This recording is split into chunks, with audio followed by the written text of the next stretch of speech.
शादी के बाद दोस्त कहते हैं अब्दुल हबीब भाई भाभी से तो मिलाओ, क्या करे, एक हया वाला बंदा क्या जवाब दे? आप सुन कैसे लेते हैं? यानी आपने ऐसे दोस्त रखे हुए ना, इसका मतलब आपकी चॉइस कैसी है?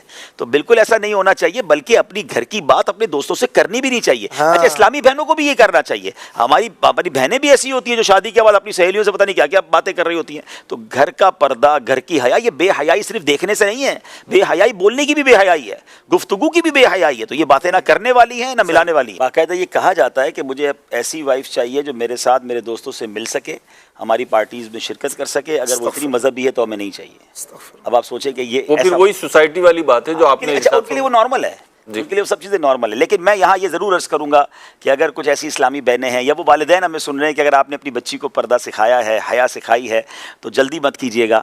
अगर आपको रिश्ता ऐसा आया है जहाँ आपको पता है कि बच्ची का पर्दा ख़त्म हो जाएगा, उसके दीन ईमान का मामला होगा, कोई बात नहीं, आप इंतज़ार करें, अल्लाह इससे बेहतरीन रिश्ता अता फरमाएगा। और मैंने खुद देखा है, मैं आपको एक वाक़या सुनाऊँगा, अपनी फैमिली का एक वाक़या है।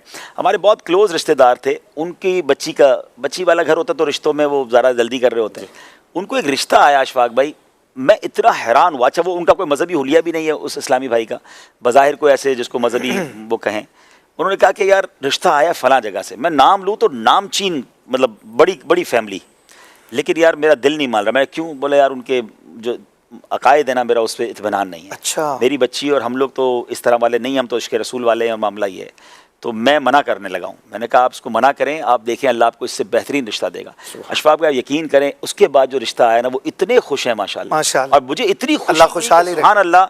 यानी अल्लाह की रहमत से यही वो वक्त होता है ना फैसला करने का, यही तो अल्लाह की रहमत पे भरोसा करना है। ये आसान नहीं होता, ये आसान नहीं होता। इतना अच्छा रिश्ता आया, बाद में नहीं आया, क्यों नहीं आएगा भाई? लोग मशवरे दे रहे होते हैं। लोग नहीं बिल्कुल जाने मत देना, कर लो कोई बात नहीं, अच्छा बाद में ठीक हो जाएगा, बच्चा है ना, बाद में ठीक हो जाएगा, बाद में पर्दा हो जाएगा, बाद में हराम रोजी छोड़ देगा, बाद में। अरे बाद में क्यों भाई? आप देखकर मक्खी नहीं निकलते और सारी जिंदगी का फैसला करने जा रहे हैं। आने वाली नस्लें क्या होंगी, पहले ये तो सोचें कि आप अपनी बच्ची का रिश्ता या अपने बेटे के लिए लड़की वो ला रहे हैं कि आने वाली नस्ल का अकीदा खराब हो जाएगा। सबसे पहले दीनदारी है, सबसे पहले उसको देखना है, फिर बाकी चीजें देखनी है।